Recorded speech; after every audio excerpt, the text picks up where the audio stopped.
يا هندسه ايه يا بابا؟ بص كده الزيت، شركه روزويل اللي حاطه زيت اسود في الجراكن. بص احسن يكون مضروب ولا حاجه. مضروب بص يا حبيبي كده. ده زيت اسود اهو، شايفه؟ ده زيت لونه اسود. ليه بقى؟ هي الشركه نفسها تاخد الزيوت القديمه تحطها في جاكن تاني وتبيعها للعميل تاني، ضرب في ضرب.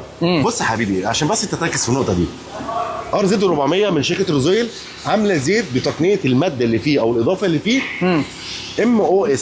يعني دي الاضافه اللي بتتحط مع زيت الطيارات. تمام. يعني الماده المستخدمه للزيت ده هي نفس الماده والاضافه اللي بتستخدم لزيت الطيارات، فحاطينه في زيت العربيات عشان يدي معاك تقنيه حلوه جدا، ويدي معاك صوت هادي، ويدي معاك الدنيا زي الفل. فهو مش معناها هو زيت معفن ولا زيت اصلا مضروب، يعني عشان بس ايه الزيت لما ينزل لك اسود كده، يعني الجاكن نفسه الاول بيبقى الزيت نفسه بيبقى لونه اصفر والماده بتاعته بتبقى تحت.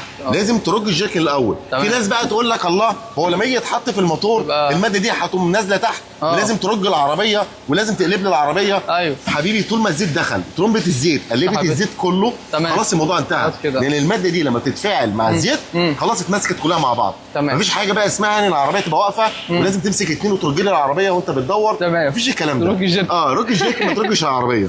حط الزيت ربنا يهديكوا يا رب. حط زيت يا حبيبي. ماشي يا هندسه.